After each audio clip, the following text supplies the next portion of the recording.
So I was actually in a Zoom session with one of your kids, a really neat lady. Nikki is her first name.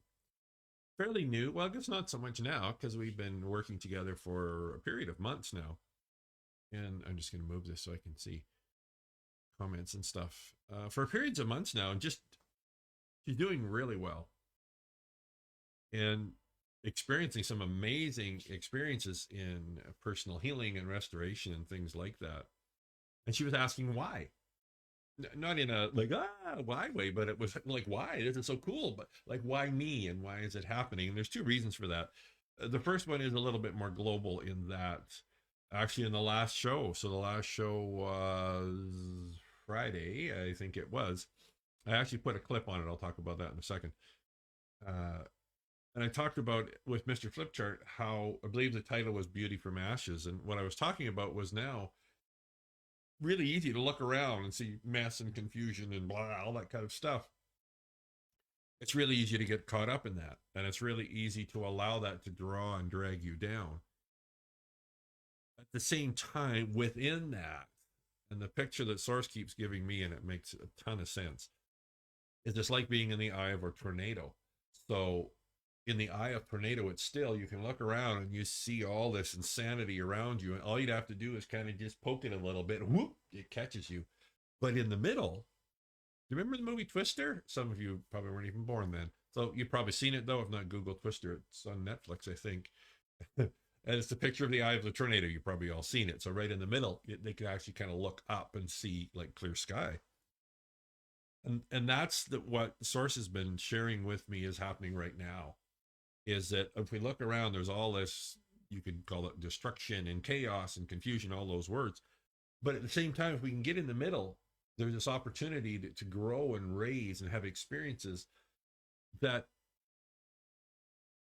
to the degree and the speed and the depth and the intensity, that we probably haven't had that, probably in our lifetimes, have not had an environment exactly like this one. Because what she was saying was, geez, I'm experiencing like crazy regeneration and things like that. She's saying, I don't see this happening with anybody else, like Googling and things like that. So one of the things I shared was, well, there's this opportunity. This time has not been here before, and what I'm feeling, I've not heard this for sure, but what I'm feeling is that now that opportunity to build, and it's probably been here for a while, to now to build. It's almost like there's a tearing down that needs to happen to create that hole, that loophole, almost wormhole, if you want to call it that, that we can now grow and expand again to the depths, degrees, intensities that we've maybe never seen before. And the other thing, which is really the topic of this segment, and it's so incredibly simple. Simple doesn't mean easy. Is she's doing the work.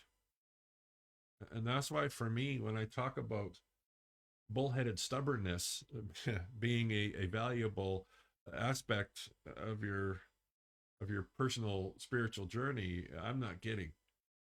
And discipline, and that, it's just like bullheaded focus, that resilience, that doesn't matter how many times you get knocked down, you get up again. And about whether you're doing it right or you're doing it wrong, I don't know, but I'm just going to keep doing it and I'll figure the rest out as I go. And that's probably I mean, yes, the climate is here, but why Nikki is able to experience that is because she's doing the work.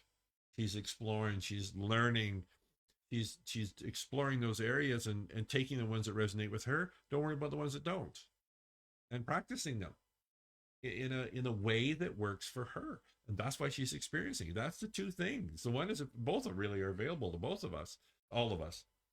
The one is the environment where we can grow, and the second one is, and this is where you come in, I come in, is our choice.